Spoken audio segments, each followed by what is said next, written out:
Good morning, everybody. I'm up early, it's hot, it's sunny, but I can't wait to take you on this food tour today. The question we're answering today is, what do people in Saigon eat for breakfast? And that's what we're gonna find out. Let's go.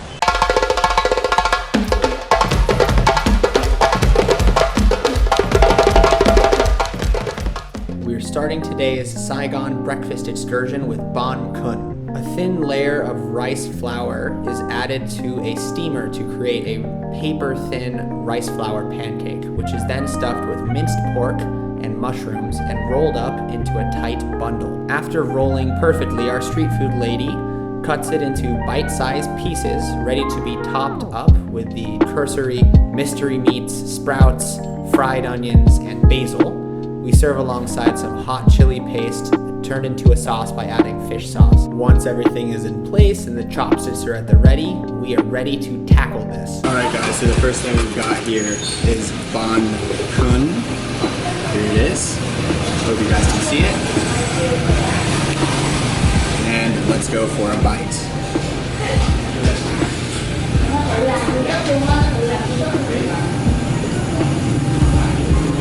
The first thing is that this chili is really spicy. In a good way, and you add it to this sweet fish sauce and you create like a really delicious dipping sauce. And the Bon Kun is really like neutral flavor. The wrapping here doesn't taste like too much, it's just like a really nice chewy texture. And then you have the inside, which is this mushroom and meat filling, which is super delicious. I love it. The kind of chewiness mixed with the kind of meatiness that you get from it is awesome. So you take the Bon Kun, you take a little basil, little sprouts, give it a nice dip, and in the mouth. As far as Vietnamese breakfast goes, this is easily my favorite breakfast. I first tried it when I was working for the World Wildlife Fund, and I would go in the morning around the corner. There was this little lady, and she knew me, came in every day, and I got Bon Kun. And Bon Kun really means rolled cake. And so as you guys saw, they take the meat and they do a nice roll. So perfect breakfast food. Pretty light way to start your day, but you get some calories from the meat, from the rice paper, from the veggies, and you got a little onion on here for the top.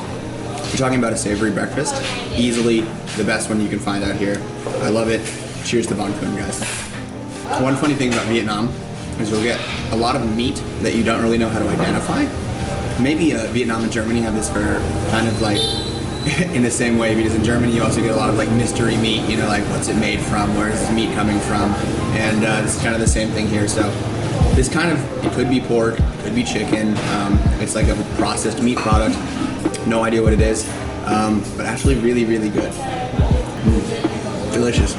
This is literally fish sauce and sugar, and it sounds like a disgusting combination, and I think they add a little water too, but it makes for a really nice sauce. It's like salty and sweet and savory, it's a little bit fishy, and it's a good pairing for like literally anything. They use this in a lot of dishes, specifically with the rice paper sauce, including Bon Kun, this one, and Bon Ut, which is one where they have, I showed it in a different video, which is the long strips of rice paper instead of the rolls, which is another delicious breakfast. The second dish on our Saigon breakfast excursion is called Chow, better known as mixed meat congee. Yesterday's rice sees new life as it's simmered lovingly with octopus, blood cake, and more. With sprouts at the bottom, ladle after ladle of chow fills up the bowl as it's topped with black pepper, scallions, and then the ever-present fried bread to serve alongside. Let's eat some chow. Okay guys, so we're on to our next location. This is Chow. I just explained it obviously, so here you go. We got a nice big bowl. Chow stays really hot, so you always have to be careful because you may or may not burn the shit out of yourself. We have this here, which is just a fried bread. It comes in a long stick, as you saw, and it's very like endemic to China. You see these in Chinese restaurants a lot, so I think this is a leftover from the Chinese presence here. So the traditional thing is you take this and you just slide it on in. And what you do now, give it a little mix. You got, thank you. Some lady's always trying to sell you stuff here. You can add a little fish sauce. Oh, there's a puppy looking at me. Add a little fish sauce for some flavor. This one might seem like a strange breakfast. It's very, if you think about it, we've got rice porridge, and rice porridge is really, like really working man's food. So, you know, you think of, you know, the working men, the people who don't have a lot of money and don't have a lot of resources. They take rice that's been cooked the day before. It's no longer good, and so what they do is they add water to it and they let it simmer for a long period of time so you can reuse that rice. It's the same idea of what they did with bread and porridge back in Europe in the Middle Ages, because you know, you don't want to lose the bread, you don't want to lose the calories, so it's really important to make something out of it. So you get chow in Thailand, they call it jok. In China, they call it congee, and it's really common in Asia. So get a little blood cake, a little piece of fried bread, little chow, and let's try not to burn our mouth.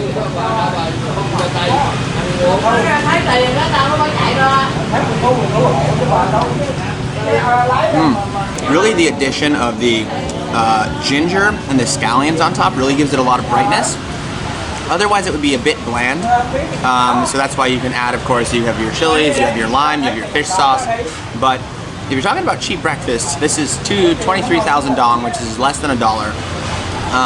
Lots of calories to start your day. You got a little meat, you got a lot of carbs, you got a lot of flavor, and it's all in one bowl. You can chow it down in about 10 minutes and then get out of here. So what I love about Vietnamese breakfast is they're all different and they all have their own like unique thing. And so this one is, I think they actually add squid, if I'm not mistaken. Yeah, there's some squid in here too. And it really makes for a delicious and simple breakfast, and honestly pretty healthy. There's nothing in here that's really that bad except this fried piece of bread. So I know a lot of you guys are thinking, could I really eat squid and congee for breakfast?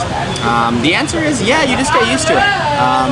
There aren't that many sweet things here in Asia, so you would never find a place where they're, you know, selling pancakes on the street with maple syrup, bacon, eggs. People just don't eat like that, mostly because you know, historically they didn't have the resources, especially because Vietnam had years and years of political struggles, wars, and people live pretty simply here. So when you have to live simply, you have to eat simply, and you have to make the most out of what you have. So I think if we can learn anything from Chow, it's that you can make beautiful things out of the simplest things in life, and you have to do what you can to make things taste good and to make things unique. So cheers to Chow. I'm gonna have another bite, guys. It's really just delicious. Really, really good. So fun story about this place. I pass by this place all the time. There's a coffee shop street down here that I go to, and I first tried it. I really wanted something for breakfast, and I really wanted to talk on the phone to my parents. So I sat down, had a bowl, and I was like convinced that this was like an amazing, amazing way to start the day. Because yeah, in the US we eat so many things that are so heavy, and you know, like after you eat, you just want to go like back to bed. So here it's definitely not the case. Like after this, I'm like ready to start the day. I've got like some octopus in me. I've got some blood cake. I had a little tea. I mean, how could you really go wrong? Our last dish of the day is tom tom suon nok, also known as broken rice with roasted pork. This is the absolutely essential Saigon breakfast and something you'll find all around the city. Grilled pork, rice, the nasty bits, spicy sauce. Let's go. Okay guys, we just arrived at our last stop for food for the day before we try a little special drink that I want to share with you. But I was driving and I saw, you can see the pillows of smoke coming from the street, and you know that you have found com tam. So what is com tam? Com tam in Vietnamese literally means broken rice. Broken rice is a very particular type of rice that became very popular during the, I would say, the times of struggle here in Vietnam. Hello. Oh, soup and everything. Come on. All right. We've got it all. Broken rice essentially is when the rice grain breaks and then it becomes less valuable during the times of, less valuable for when you want to sell it. Typically if you're buying short grain rice or you're buying like long grain rice, it has a high value, but if the rice grains are broken, obviously the texture of the rice is different, so you won't be able to sell it for the same value. So the Vietnamese basically, because it was a really, really poor time, especially during the Vietnam War, during the French occupation, the Vietnamese, especially here in the south, which is the rice growing region, took the broken rice and decided to cook it because that's what they had and that's what they had to do to survive. So here in Saigon, the most famous dish is com tam, the broken rice dish, and what they do is they typically serve a nice pile of broken rice with some veg, with some pig parts, and then what's really popular here in the south, which they love more than the north, is pork. So they do a nice thing called suan nong, which is a nice roasted pork marinated in sugar and soy and a bit of chili, and it's absolutely delicious. You got, again, the side dipping sauce with the fish sauce, with the chili. You got chilies here, and since it's kind of lunchtime now, it's around 11:30, we have a soup, which is super common. In Vietnam, this is like the working man's breakfast or lunch, and this is gonna cost you about $1 to $1.50. The average salary here in Vietnam is not that high. The average person probably makes around $200 to $300 a month. In Saigon, it might be a little higher because the cost of living here is more expensive. That being said, you can go out, you can get yourself a breakfast for, I would say, a very fair price for what the salary is. So, that being said, guys, let's dig in. Normally they cut, I will be honest, normally they cut this up, but they didn't.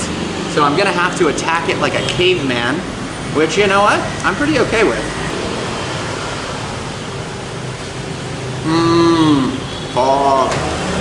Oh my God, wow. That might actually be the best pork that I've had, right? I mean, it's directly off the grill. You guys saw it grilling right there. Over some rice. We got a little thing. We got the scallions with the oil. Gonna give it a little dip in here to the mouth. Everything about this is like a flavor bomb. It's just amazing. And again, the quality of food that you get in Vietnam from any place, whether they have metal tables or plastic tables, or you're out on the side of the street sitting on the ground, the quality of food here in Vietnam is unbelievable. Easily Saigon's most famous street food. You'll see it all throughout Vietnam, Saigon Com Tom, or Ho Chi Minh City Com Tom, and super, super delicious. The one thing that I'm not so crazy about here is the pork skin that they shred into like noodles. The only thing I don't really like about it is it's kind of bitter, but it's very interesting flavor-wise. So you can see, like, you would never think that that's pork skin. And yeah, it does something on the outside. I don't know what they put on the outside, some sort of powder, but the overall thing is it's just kind of bitter. And then here, we actually have pork cracklings, which if it wasn't good enough, yeah, oh my God. Oh my God. So guys, what is your favorite breakfast where you're from? In New Mexico, a really traditional breakfast is enchiladas with eggs and some red chili sauce, which is really special specifically to New Mexico. Another really famous breakfast in New Mexico is red chili pozole, which is hominy soup, and then you add the New Mexico red chili, some red onions, some lime. It's the best way to start your day. But again, that's another example of really not sweet stuff being for breakfast. I'm not really crazy about this really heavy sweet stuff. So what about where you guys are from? What do you guys eat for breakfast? I'd love to hear. Drop in the comment section below. So as I take another bite of this ridiculous meat here, we are going to head to our last destination, which is, I'm going to show you a very traditional treat here in Vietnam. It's called egg coffee. What is egg coffee? You'll see shortly. Cheers. Okay guys, so we've made it to our final stop. The place I really wanted to take you was closed, but you know, this whole street is full of coffee shops, so here we are. What we're going to be getting is something called egg coffee, or, excuse me, or something called café trong. That means egg coffee in Vietnamese. So, what is egg coffee? Why is it important? So, egg coffee essentially came to Vietnam just like com tom out of necessity. In the north, where it was kind of developed, basically there was an embargo during the Vietnam War on dairy products, so the café au lait, the milk coffee that became so popular as a part of the French occupation, basically became inaccessible. So instead of just giving up and just drinking black coffee, because they drink like super rocket fuel, super strong coffee, the locals in Hanoi decided, you know, I think we'll try something different. So what they do is they essentially take the egg yolk and they turn it into a cream using sugar and blending it really quickly, and then they serve it atop the coffee. So essentially it's a cappuccino, but with egg on the top instead of milk foam. So in the end it comes out to something really nice and kind of heavy, sweet and dense, just how they like it here in Vietnam. And something that's really cool because it's obviously something that you wouldn't really think of, or something that's not a normal thing that you would get in most places, but something that's really delightful, and I wonder why you don't find it in more places. So we're waiting for it to come. I will say that here in Vietnam, before you get your drink, you always get a drink. This is cha da, this is iced tea. The most common thing you can get here pretty much any time. It comes with any meal. And the idea is that this is safer to drink than the water here in Vietnam.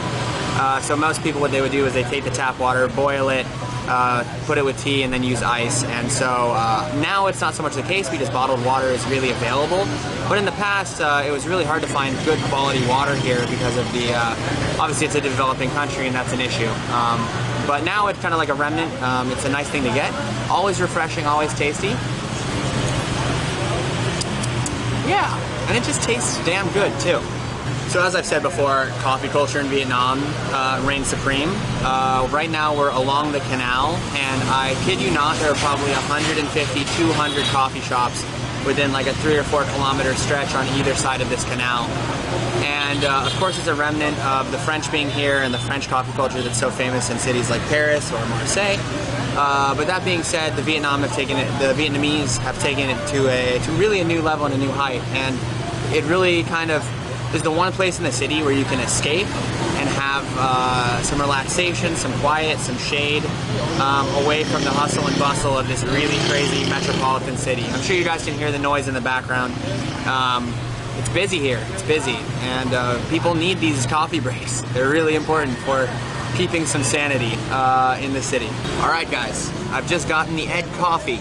Here it is, and I'm so glad it came in a glass mug so you guys can really see the layers. So here you can see the coffee, and then they have one layer of, I would say, the egg kind of cream, and then another layer of the egg foam.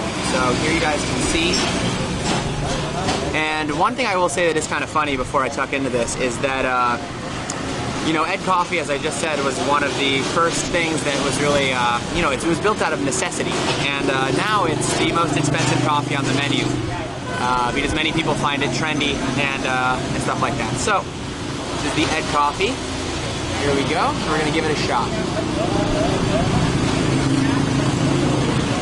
So, the first thing that you're gonna find is that you smell raw egg, because it is totally raw egg yolk, and it's gonna be a little off-putting. Some people really don't like the smell of raw egg, and for me, sometimes I don't either. If you have like a whiskey sour or like a pisco sour, sometimes the first smell is very egg-like. That being said, the creaminess factor is like turned up to like 100 with the coffee that's really bitter on the bottom here. The really, really sweet, creamy top. It's really amazing. And as far as a cup of coffee goes, you really can't go wrong. So cheers to Ed Coffee, guys. If you liked the video, make sure to like and subscribe. We do videos twice a week, food, travel related. Come back for more. Cheers to you. Hope you're staying safe. And have a great day, guys.